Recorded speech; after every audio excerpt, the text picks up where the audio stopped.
Your host of today's webinar, Dr. Emma Parry. She is the Director of the International Executive Doctorate, the DBA program, and she's a reader in Human Resource Management here at Cranfield School of Management. Emma. Thank you, Rebecca. And just to echo your welcome to everyone that's joining us today. Thank you very much. So it is my job to introduce the rest of the speakers, presenters that we have today on our webinar. First of all, we have Dr. Raied Abdul-Karim. Raied is one of our DBA alumni. He graduated from his DBA in 2010. So he's going to tell us a little bit about himself, his research, and also his DBA journey. So we're looking forward to that. And then we're going to hear from Professor Hugh Wilson, who was Raied's supervisor during his DBA process. Hugh is Professor of Strategic Marketing here at Cranfield, and he's going to ask Raied some difficult, I hope, or at least challenging questions, but also some questions about his DBA journey that hopefully you will find helpful if you're thinking of joining us on the DBA program. And then finally we'll come back to me and I will very briefly tell you a little bit about the program itself before we go to a Q&A, which is your opportunity to ask any questions you like to Raied about his research or about his DBA experience, to me about the program, or to Hugh about his thoughts about the program or Raied's research. So without further ado, I will pass to Raied, who will tell you about his DBA transformational journey. Thank you. Thank you. Okay, good morning, good afternoon, good evening, wherever you are, depending on the time where you are in the time zone. Thank you for the introduction and welcome everybody. So today I will take you through a few slides really, and then hopefully we will try to hear from you and deal with the questions that you're going to pose to us. Everybody can hear okay? Let's test our UK colleague. Yes, yes, we can hear. Yeah, okay. Okay, good, good. So I guess the first message is I want to take you through my attractions to doing the doctorate program at Cranfield and what are the key reasons that attracted me to go to Cranfield. And particularly in the UK, there are many institutes that offer doctorate program. But the key attraction for me, the first attraction to doing the doctorate at Cranfield was the structure of the program. So this slide, I'm not going to take you through the details of it, but the key message I want to convey, the Cranfield doctorate program was very well structured. You know what you do in each year, you know when you come into the university, you know what support you're getting, you know when you're going back home or to your work, what support are you getting, and what you're supposed to do. What are your key milestones through this journey? So that structure for me as a practitioner and as a busy senior manager, I needed. I wasn't able, personally, I wanted to do the doctorate many years before that, but the thought of going through unstructured open research PhD was too challenging for me, and I thought it would be impossible. But the Cranfield and the structure and the support available with it has made it possible for me, and that was the main attraction that I had to the Cranfield program. The second, really, what you wanted to do, such as a doctorate program, a prestigious qualification, you need to make sure it is coming from a reputable organization. For us as senior practitioners, a lot of us travel around the world and go to different countries, to different fields. And if you have your knowledge base is really grounded in an organization that is reputable and respected worldwide, such as Cranfield, it makes a huge difference. And to me, the brand of Cranfield is as strong as any. And I put there the like of Apple and the like of Microsoft. I moved from the UK, where I spent most of my education and my career in the UK, to the Gulf region. And surprisingly, I found the people fully aware of Cranfield, fully aware of the quality it offers. And the number of people within the organization that I work in, currently in Oman and in the Gulf region, they graduated from Cranfield and they done their doctorate there. So I was pleasantly surprised, as well as government agencies have contracts with the university because of its reputation and because of what it offers. So that is the, if you like, second attraction for me, which are the two put together, very powerful, really enablers for anybody who wants to go through a structured program. The next slide, which has loads of pictures, just to take you through maybe what I call the emotional journey that you go through when you go through a doctorate program. I'm not sure how many of you actually thinking of it, or maybe thinking they are in an institution, they want to contract with the university for executive education or long-term education program. But this will give you an insight into what you will go through during that journey. And maybe later on, when we get to the question and answer, when people posing questions, it will be good to share with us what their background or what their interest in the webinar will be really helpful. So the journey, just to take you through from the start, is I certainly started very excited about doing the program and about being accepted on the program, and lined up my life and my personal and professional life to go on that program. So it was a very exciting time. Then started, and the program started, and seeing the complexity of it. And this is not an easy taken, really. It is a major program, requires a lot of effort. But the first, certainly during the first year, will be a lot of confusion, trying to identify your direction of travel, trying to identify and focus on your research areas. And I remember the number of times I got frustrated with the panels or the supervisors pushing me back, saying, your research or your thinking is still too wide. You need to narrow down. You need to focus if you want to do a doctorate program. So that was the confusion period, trying to find a clearer direction, trying to find a gap and where I would contribute. But once you've been through that journey, and it is normal and it is helpful to know this is part of a normal journey when you go through it, then you will start getting clarity part by part. When you start identifying your questions of research, your area of research, when you've identified the gap, things start becoming clear and you're saying, okay, now I know at least where I have to go. And then the fun starts, where really the hard work comes in, where you need to really put a lot of effort when you're doing your empirical studies. Depends where you're taking it. If you're going out to organizations, which I've done to 4 different organizations across the UK, and trying to find case studies, and my research was interpretive case study, was quite cumbersome. But it is really the basis for my research. It's the data I've gathered, the interaction I had, and then the interpretation that I have to do following these discussions.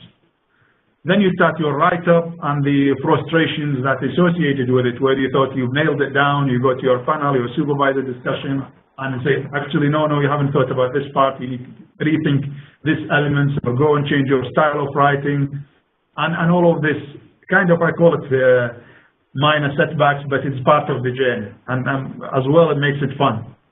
Once that is over, then you get the hope, saying, actually, now I've done my writing, I've gone through my initial panel scrutiny, then I know I'm almost there. And then the other, probably the last cycle of anxiety will be around the Viva and going through the panels, making sure they're putting you through the mock Viva, and then you go through the actual Viva with the external examiners, and hopefully getting through that journey.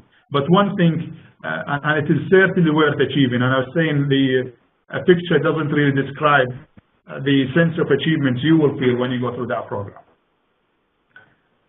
A little bit, I guess, just give you a little bit more insight about my research. My focus was, I didn't want to focus just on the theoretical modeling, and that's, again, part of the attraction of the doctorate. To me, is trying to bridge the gap between the academia world and the practitioner world, and looking at research areas that are totally relevant to today's issues and problems. So my focus was really to see how we can realize value. How can we get benefits from the investments we are making in various organizations? As some of you know, if you look at the literature, there are percentages very scary about the success rate of projects and initiatives in technology and outside technology, which means loads of money gets wasted. And my trigger and my interest was trying to find out why we're not getting the return, because we're making the investment, and how can we improve that? So that was the focus of my research, and I looked into a number of areas, from organizational change management to stakeholder interest and competing priorities to success and failure, to a number of projects management, number of literature, and see what people have done and what they've researched and what they've found. And effectively, I've done 4 case studies to looking at 2 organizations that failed in their effort and 2 that have succeeded in their effort to implement and get return on investment. And my contribution was to really determine what are the factor or combination of factors that influence the benefits and return on investment, and how can we try to prevent projects from failing effectively. And ultimately what I finished with is a model that develops or built on a key scholar, Pettigrew, who is a key UK scholar, on linking the change to the context and content, and finding a way of how we can make sure the success rate increases with your initiatives. So that was my research and my interest, and that's what I've done in my DBA. The key things, I guess, to watch out for, or key success or enablers to achieving the success in a program, I think the supervisor and the panels are really crucial to your journey. To start with, you're more or less lost, and you need the guidance from the people such as your supervisors, who is really the key supporter for you in that journey, as well as the panel. And Cranfield, to its credit, I think has a very good structure in terms of having the first supervisor, a second supervisor, a panel, and that's what I had anyway during my time, which was very, very valuable, and especially to find the right person who have the right background and interest in your area will be immensely helpful to your research. The next point is a key challenge anybody will face when undertaking a relatively long program. You will go through pressure, you go through setbacks, and a number of issues. Even professional journey will change, your job might change, your personal circumstances might change. So it's important to ensure you're trying to get as close as possible to achieving life-work balance. I think without which you could really lose both sides. You could be stressed from your personal life, and you're not achieving on your work and your research. So it's important to get that balance, and sometimes it's impossible to do it, but trying to get as close as possible and being mindful of it. And this picture about being persistent, really. And I've been told, I remember by my first supervisor, there's 94% of people who sticks and complete the program, they are likely to succeed and finish successfully. So giving up should not be really in your list or in your vocabulary or in your plan. You need to make that commitment, and if you have that commitment, you will make it. And that is a very important message, because some people have not finished their program and others have, and this is one of the biggest differentiator between them. And I just want to end up talking about how the DBA made a big difference in my life. And the first thing is giving me self-confidence. I wasn't lacking self-confidence, but this certainly has increased my self-confidence in my professional ability, being able to talk about my area of work with confidence and with knowledge and with the expertise that I've gained through my research. Also credibility when I go around to organization and I talk, and I got the exposure really talking in international conferences in all over Europe and North America. And I have a credibility. I've got to show I've achieved a doctorate program from a reputable organization. Then people not just listen, but really pay attention to what you say, because they believe you're becoming the expert in your area. And doing that and having that also brings a sense of responsibility to you, because you need to make sure what you convey and what you talk about and how you behave and conduct yourself. You have to make sure you are as a professional, have as a professional conduct as possible, and what you say is really credible also and grounded in research and evidence, rather than saying any messages. So it brings a sense of responsibility to you also. And the last couple of points, my income has increased certainly several fold since I've completed my doctorate, but more important, I was able to make a big shift in my career, where I was working in the UK in the public sector for over a decade in the National Health Service. And I was able, with my research and my doctorate, to move to an industry and to a region totally different. I'm working currently in the Gulf region, which I never worked in before, in the oil and gas field, which I never worked in before, but I have the background and the knowledge and the basis particularly through my doctorate, to enable me to succeed in what I'm doing in a different field. So this is really very, to me, was a huge contribution to my personal and professional life, and I will always be grateful to that institute that helped me to achieve which was a dream for me. So thank you. I think I'm done in terms of my slides, and I will hand over back to Rebecca and to take us from there. Thank you. Thank you, Raied. I will just have to. Emma will make the transition. Thanks. Okay, thank you very much, Raied, for that insight into your DBA journey. So I'm now going to pass over to Professor Hugh Wilson, who is going to ask you some challenging questions and probe a bit more into your experiences. Hugh, take it away. Thanks. Well, they won't be too challenging, Raied. You had enough challenging questions in your Viva to last a lifetime, probably. But I'm a marketing professor here, folks. But my early career was actually building IT systems for marketing and customer service, CRM systems and the like, with some people like British Telecom. So I very much sympathised, Raied, with where you were coming from in trying to build IT-enabled change in the health service. So it was a great pleasure for me to be involved in your panel during that time. I had, as it were, a professional interest there that made it very enjoyable. And I must say, I was most interested by your description of the emotional journey, because mine was very different in supervising you. I think my personal PhD journey, 10 years before yours, was quite similar, actually. And I did what nowadays would have been called a DBA in Cranfield. I did it on the side of a job. I very much recognise where you're coming from. And I certainly recognise the benefit of credibility, actually. The moment I came out, I was whatever, I don't know what, 35 or something, but I looked about 2.5. I had quite a young face in those days. And people somehow would believe I might have something interesting to say because I got doctor in front of my name. So that was kind of handy. But I'm interested, looking back, because my experience of, as it were, being on your panel was ever so easy. We'd make a plan, and you go away and do it. So I'm interested in, you spoke about the work-life balance. How on earth did you carve out the time to keep the project going? Yeah.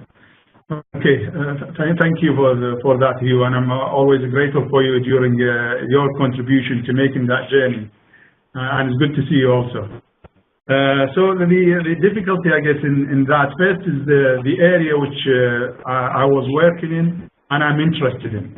So that made it easier for me. It's questions that I was asking and I wanted to find answers for. And maybe that's a key message, that it is important to find the field that really you are interested in and you really would think it will help you and will help others, rather than just choosing any other subject.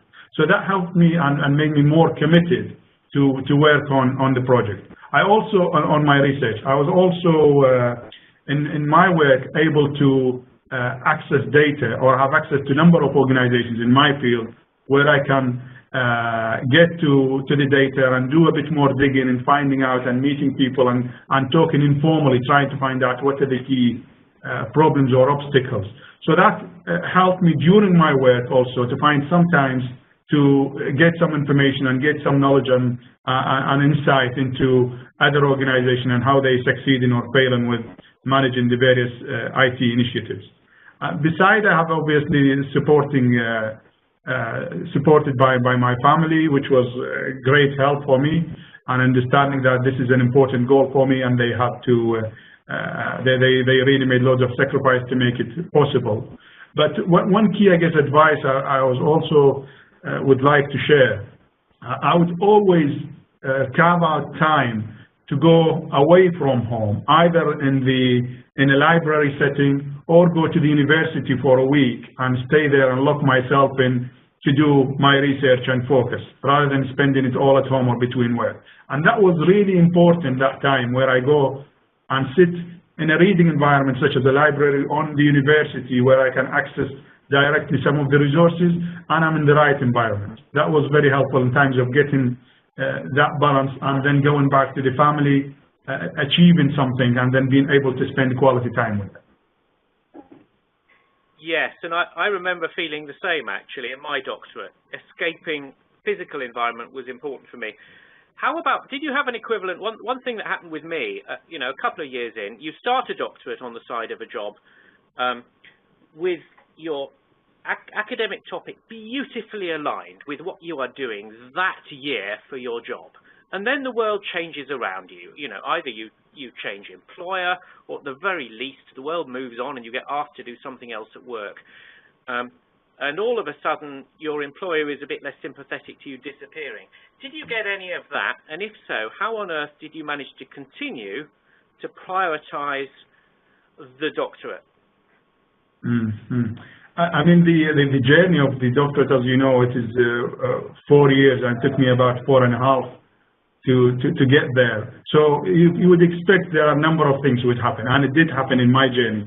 So for me, I have during that journey changed job totally to a different organization. I moved from London to Yorkshire, which is kind of towards the north of the UK, for those who are outside the UK. So I moved geographical location as well as a different job. But luckily for me, when I negotiated my new job, I made sure the organization is supportive of what I'm trying to do before I've accepted the offer of the new job. And the field that I was working in was similar, but still is a different organization setting, different geographical area that I have to settle in, and a different part of the UK, and the family have to settle in with me in this new environment. So that was a big challenge, and by no means it was not destructive at that time. But I think the key benefit that I had was aligning the new organization about my interest and convincing them that will add value to the organization through the work that I will be doing, and it will be a win-win situation, that I will get what I needed professionally, and they will benefit from the research as I will be applying some of the learning into the organization, which I did do. I had a similar moment halfway through, actually, where instead of fitting in my doctorate with my day job, I had to fit in the day job with the doctorate. And I wonder if that's almost a rule. Look, thinking across your cohort, for example, it's almost inevitable statistically over a 4 or 5 year period that the world is going to change. And actually there comes a point when, if people want to complete, there comes a point where rather than the DBA coming a close second to the day job, it actually has to come kind of first, without telling your employer, of course, for a little period of time. I would say that there comes a point where you actually structure the job around the DBA for a bit, without, of course, putting it in those terms.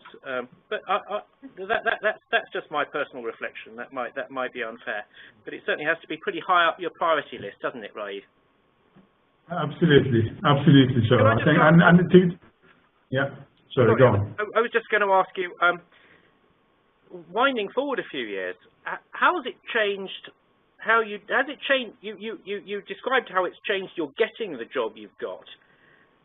Would you say it's changed how you do the job you've got, and can you sort of articulate how that is? Yeah, it's a tricky question, I think. Oh, sorry, I'm going back to driver mode again. I apologize. Going back to your old ways. It's all right. For me, I think it was one thing I've learned, and that's through the doctorate, is being able to take in different perspectives, and you just don't look at something with just one lens.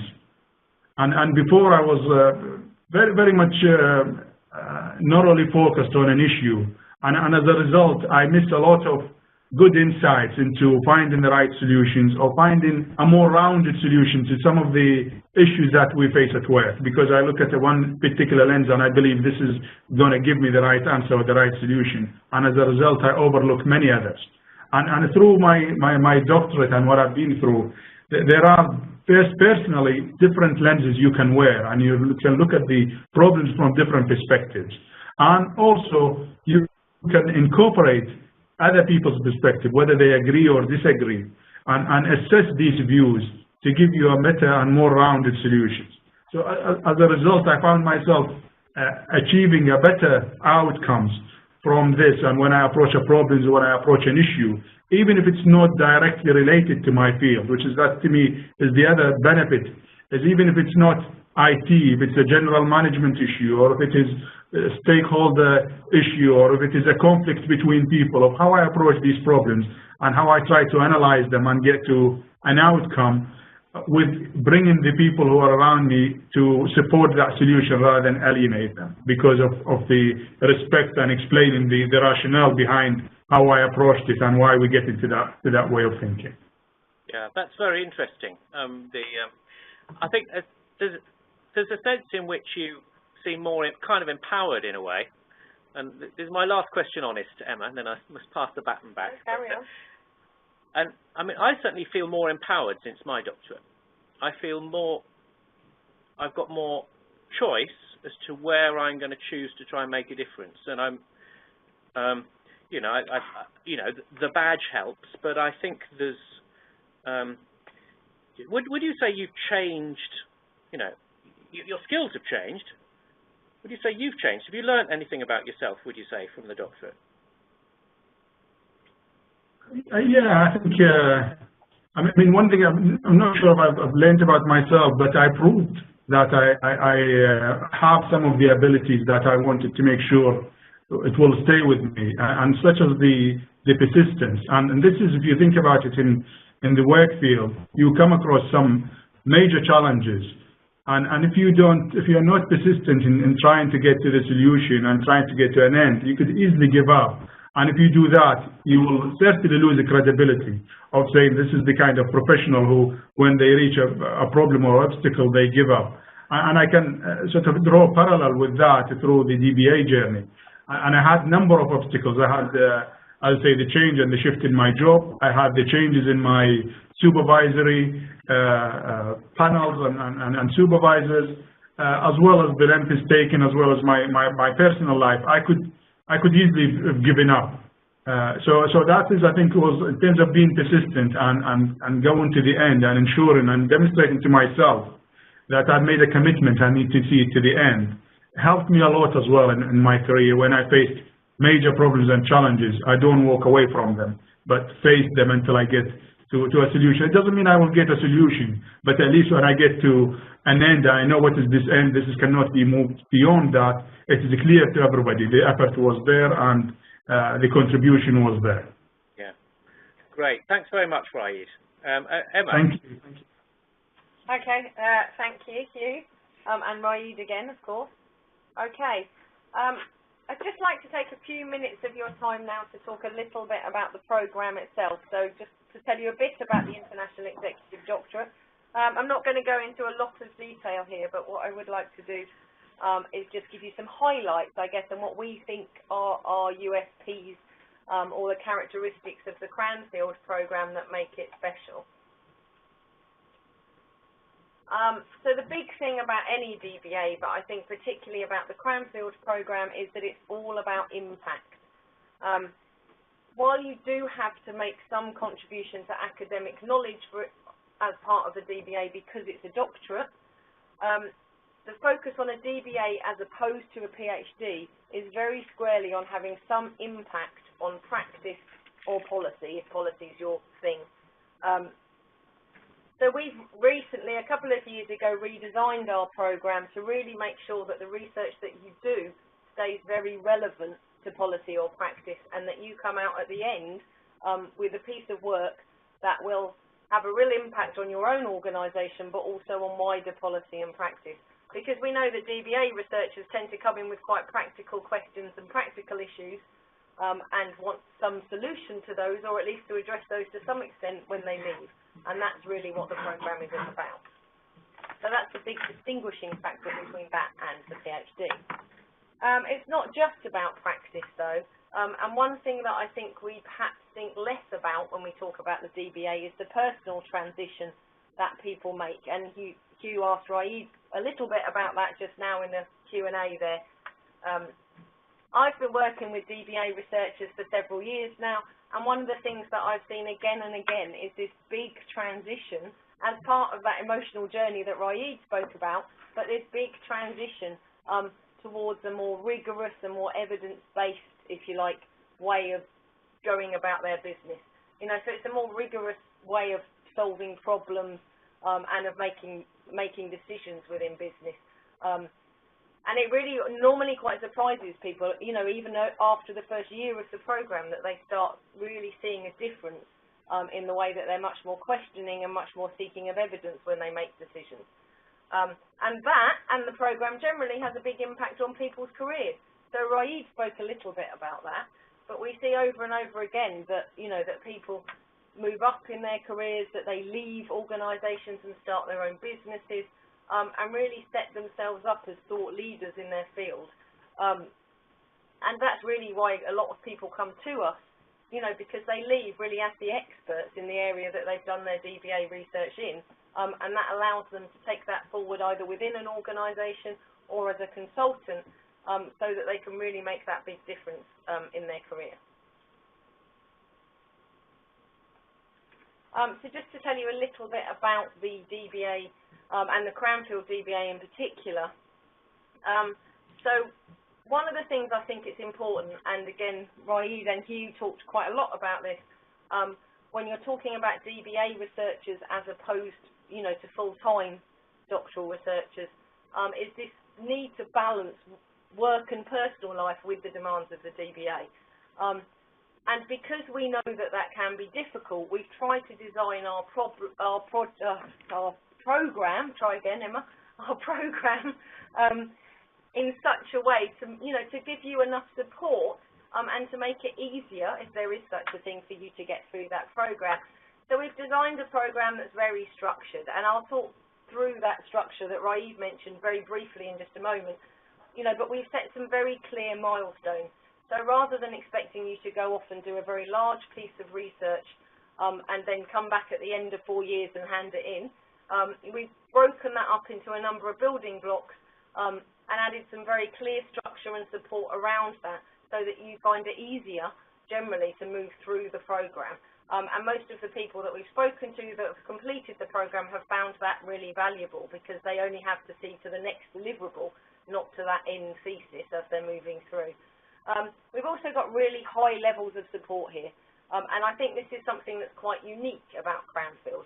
That's not to say that other institutions won't offer you support. Of course they'll offer you support, but we have a multi-layered approach to support. So you will have your supervisor or supervisors that will be your lead academic guide throughout your research. But in addition to that, you'll also have a panel including your supervisor, that will be of 3 members of faculty. And that's because we know that DBAs don't fall neatly into clear academic disciplines, but also it allows us to offer you that extra support should you need that in terms of methodology or approach or subject as you're moving through. On top of that, each cohort, so each group of people that starts the program, has a cohort leader, and that cohort leader is there to support that group of people throughout the 4 years of the program. That's another member of faculty. And of course you have myself as the program director, and you have Alison Wilkerson, who's in the room at the moment. Say hello, Alison. Hello.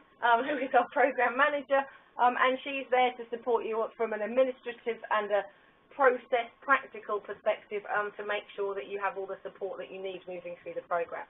And we really feel that that multifaceted approach, if you like, is really helpful in helping you get through the program and have the support that you need. Just to add something briefly to that, I mentioned the cohort leader already.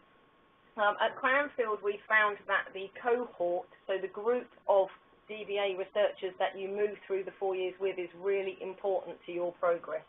So we keep to quite small cohorts here at Cranfield, normally around 12 students, and you all work together, and we take steps so that you build a very cohesive cohort and become a very cohesive group. That's because that peer support is really important, you know, because we've all been through this process. You know, I have a PhD. Hugh, as he said, did something similar to a DBA. But actually, when it comes to it, you and the rest of your cohort are going through this process at the same time. So that support and exchanging experiences is very valuable. So we really put a lot of emphasis on that in the Cranfield process. And because of all these things, I think, and something that we're very proud of here at Cranfield, is that we're actually accredited by the Association of MBAs. So AMBER accredits DBAs as well as MBAs. And there are only 9 or 10 institutions worldwide that are accredited by AMBER for their DBA programs, and we are one of them. And we're also accredited for 5 years rather than the normal 2 years. So we're very proud of that fact, and we think that really reflects how good our program is. It's important to say at this point, I think, that there aren't any official rankings when it comes to DBA programs. Okay, there are a few unofficial ones out there that aren't based on reliable evidence, but the only real measure of quality of DBA programs is AMBER accreditation. So we're very pleased with that accreditation that we have. Okay, and finally, this is the structure. As I said, I'm not going to talk a lot through this, but just to highlight there, so you can see, I think, if you look at the boxes, the grey boxes and the pale, well, kind of blue boxes that are marked deliverables 1 through to 7. Those are those 7 building blocks that I mentioned that make up your final thesis. So the idea is that you build your doctoral thesis as you go through the program. So each of those deliverables is basically a draft version of something that will form the final thesis. So you don't have this massive job of writing up 80 to 100,000 words at the end. The 8 weeks that you can see going vertically, they are the 8 residential weeks here at Cranfield. We ask you to come in for 4 weeks of each of the first 2 years. That's so that we can equip you with all of the research methods, writing skills, literature review skills, and all of that stuff that you need in order to be successful, both in completing your DBA, but also in, you know, in becoming what we like to say, a researching professional, so you can go on and have research skills that you can use later in your career. And we also ask you to engage with practice, and you can see that blue line there. And we will ask you in a structured way to engage with practitioners or policymakers throughout the process about your research, and that helps you to make sure that that research is still relevant and still has that impact that you want and answers that practical question when you get to the end. So, you know, so we've really tried to put together a program, I think, that allows you to get through, which is the most important thing, I think. So we've designed this program to help you get through to the end successfully and within the 4-year period, but also that you end up with something that's useful to you and to your organisation. Okay, I'm not going to read through this slide, but a question that we're quite often asked here at Cranfield when we do these webinars is about our alumni. So what happens to the people that have done the program? You know, where do they go? And of course, I've just said, you know, it has a positive effect on people's careers. Well, these 4, I think, are quite good, you know, a good kind of example of that. So just to pull out one of those, Andy Wood, who has now got an honorary doctorate, so he's Professor Andy Wood.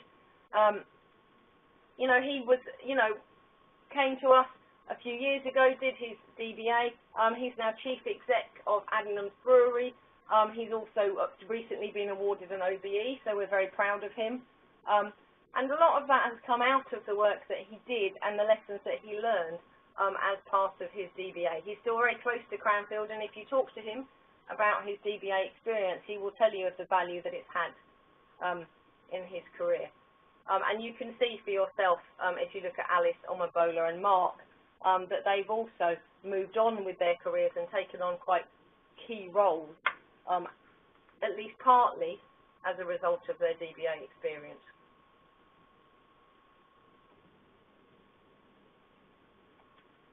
Okay. So now it's your turn.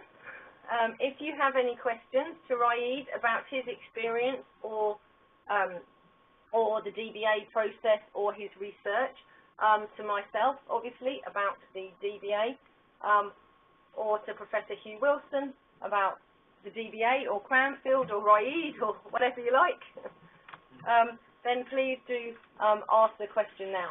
So please either put up your hand, as Rebecca explained, or if you don't want to speak, please type the question in the box either to Rebecca or to myself, and I will ask the question for you.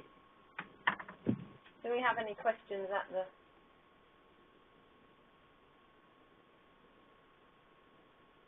We've got one come in. Shall I read it out? Yeah. How closely aligned does the proposal need to be to the final thesis? If I'm not 100% certain on a subject area yet, is this a problem? Okay.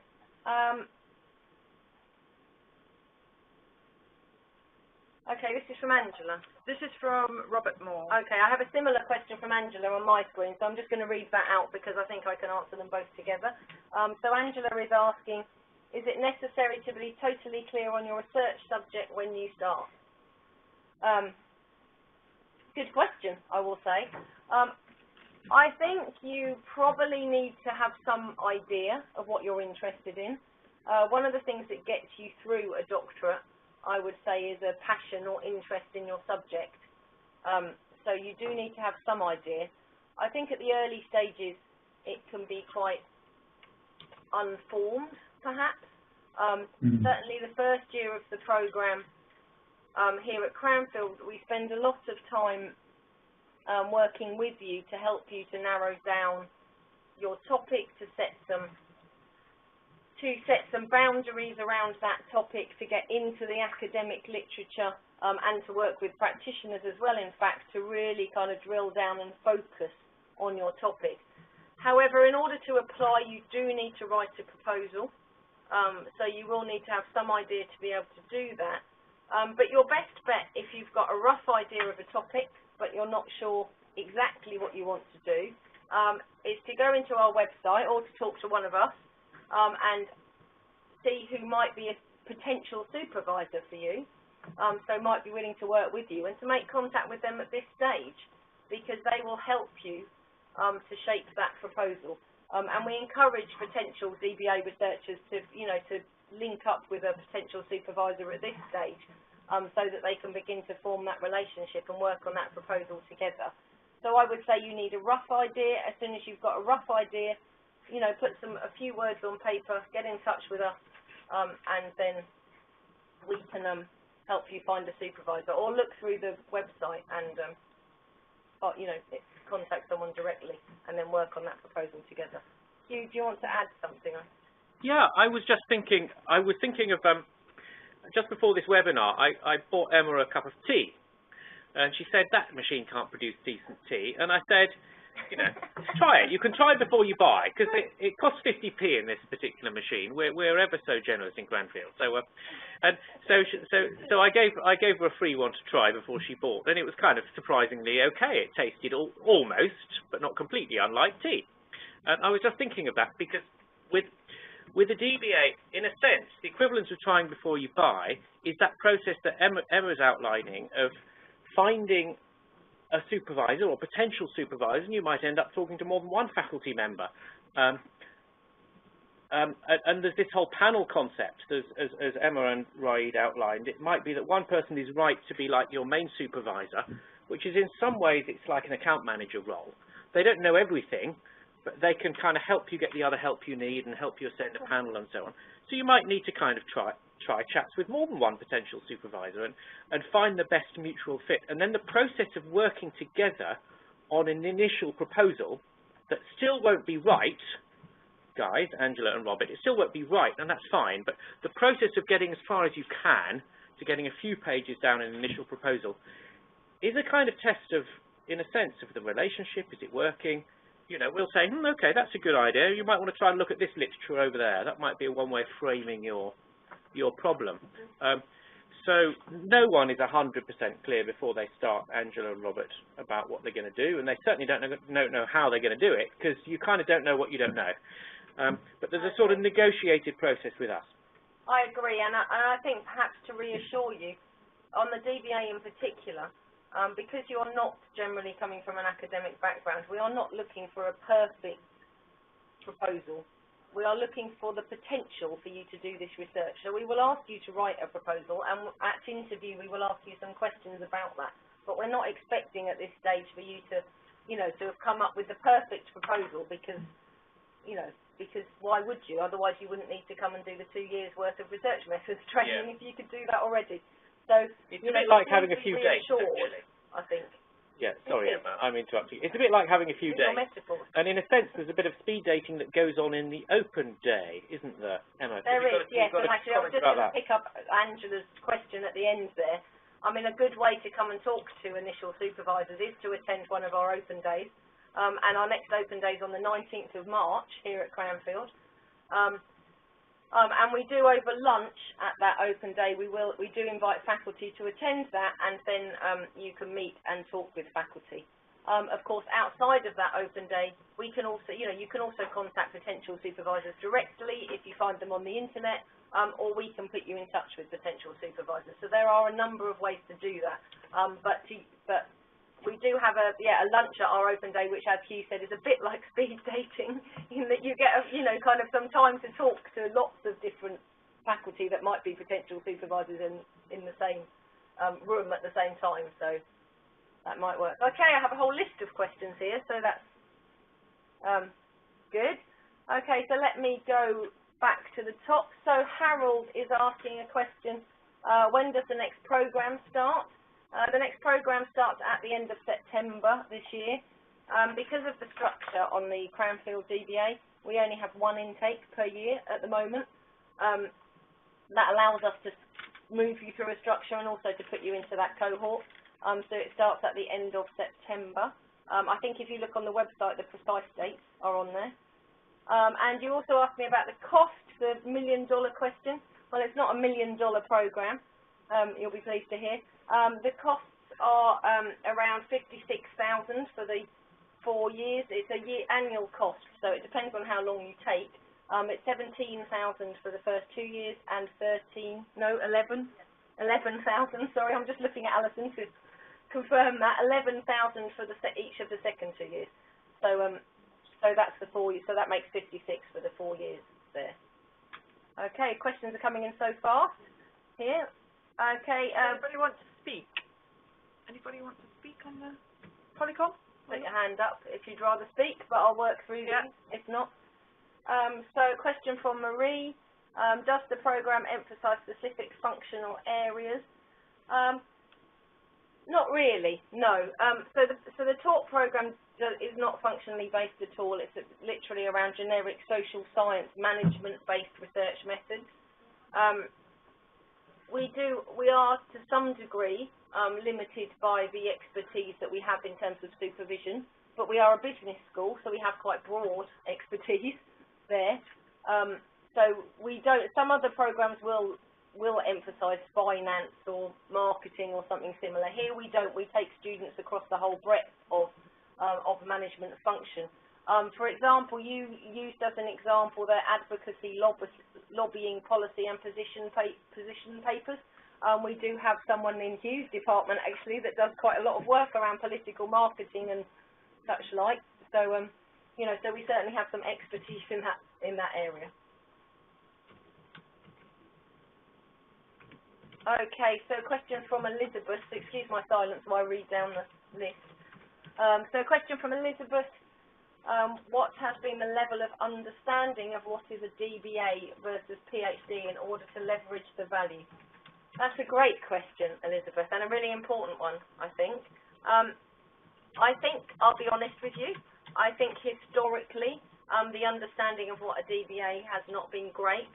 I think over the last 3 or 4 years it's improved dramatically. Part of that has been around AMBER accrediting DBAs, allowing it some recognition. and other institutions such as the European Federation of Management Development, the Association of Business Schools, have also begun to recognise DBAs and started working on DBAs. I'm actually on steering groups for both of those organisations, so I know that they're doing a lot of work in the area. And I think as a result of that, the quality of DBA programmes has improved.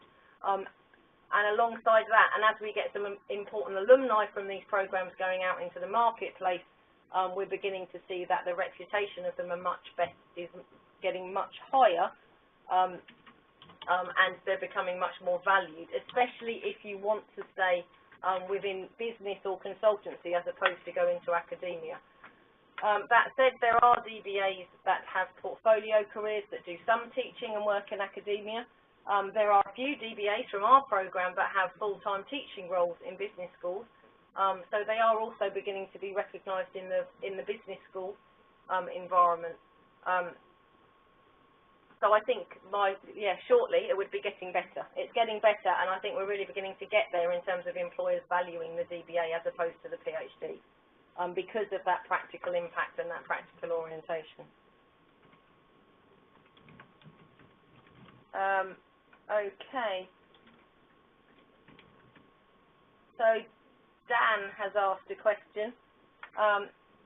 Great question again. I'm busy running a significant and growing business. Should this preclude me from considering doing a DBA?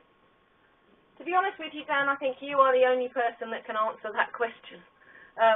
We have lots of people on our programme that run their own businesses and are growing businesses at the same time. In fact, if you come to us and research something that is aligned with your business, it might even help you grow your business. I mean, I know several people that have come in, done the DBA programme and have used that as a platform on which to grow their business and set themselves up as an expert in the field, make contacts, and then to grow the business that way.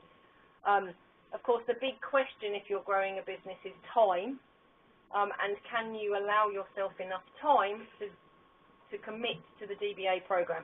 We normally say people need on average around 15 to 20 hours a week, in addition to the residential weeks, to really get at the DBA programme and to do it justice.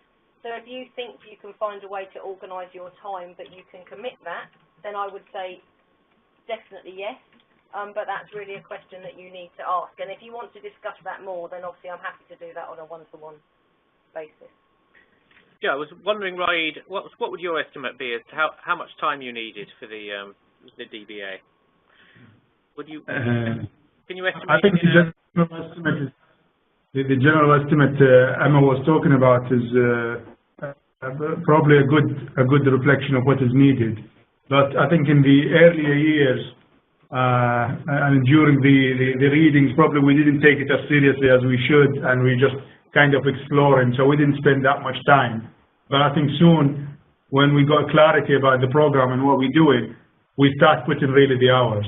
And especially when you go, the issue with the DBA, you move beyond like the reading and the teaching and attending the session when you go to the empirical studies, and you go to be a lot of the time outside in the fields or meeting organizations, and that can be demanding. So I think as a general indication, what Emma has suggested, 12 to 15 hours is a good guide.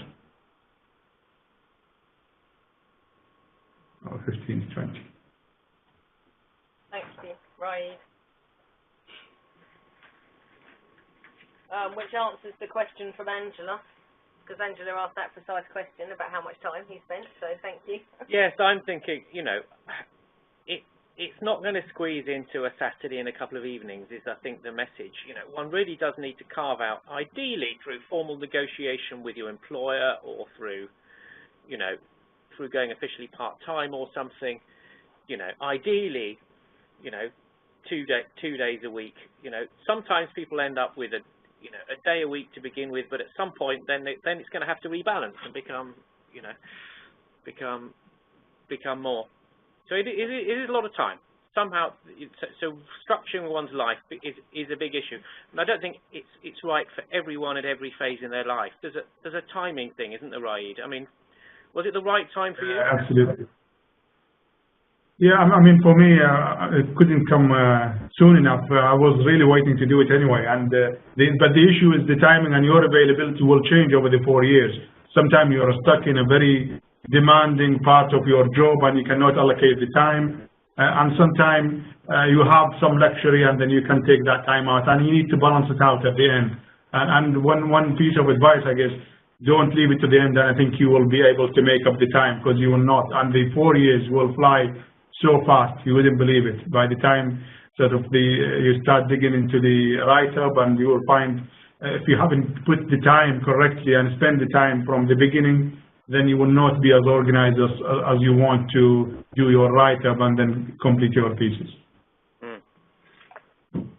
Okay, I'm aware of the time, and also that I still have a few questions to answer, so I'm going to answer a couple very quickly.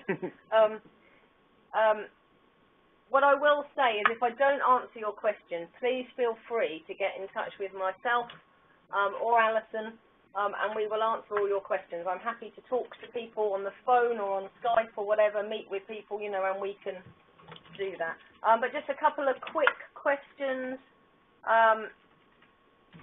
Somebody's asked if we have a list of faculty members supervising DBAs on the Cranfield website. Potentially most of our faculty members will supervise a DBA. So I suggest you go to our website and look at the faculty pages. Yeah. If you have a problem, if you struggle to find that, please get in touch and we will help you.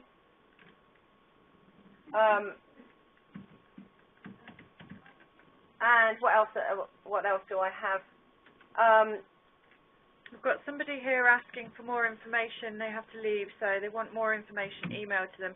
We'll circulate a recording of this webinar to everybody who's registered, and that will have some links as well to the upcoming open day as well. Yeah, absolutely. I think I can see the questions are still coming in, and I think it's probably best at this time if I try and answer some of those on a one-to-one basis rather than keeping going now, because our time, I know, is up, because it's now 4 o'clock and people are beginning to leave. So those of you that still have questions, I'm sorry that we've run out of time. I am very, very happy to answer any of those questions, either on the telephone or via email, so please do get in touch. I know some of you have said you're coming to the open day, so we will have more than enough time then, but please do get in touch before that if you want to, and ask any specific questions. It's also possible, I can see someone's asking a question about if we have consultants and entrepreneurs on the DBA, lots of them. What we can also do is put you in touch with alumni or existing DBA researchers who will be able to tell you a warts and all impression of what it's like, you know, and answer all of your questions. So please feel free to do that. I know Raied has done a little bit of that today, but we're happy to do that if you want to do that further. So what I will do without any further ado is thank my two presenters for today. So thank you very much to Raied Abdul-Karim. Thank you, Raied. Thank you. Thank you for having me. It's a pleasure. And thank you to Professor Hugh Wilson for coming along and asking questions and answering a few of them for me. That's a pleasure. Okay, and thank you to all of you for coming in and for all the questions. I don't think we've ever had quite so many questions at a webinar, so that's absolutely fantastic. And it's great to see the interest. So please do get in touch, talk to us, come and visit us, and we will answer all of your questions as well as we can. Okay? Thank you very much. Thank you. Thank you. Bye. Bye, guys. Bye-bye.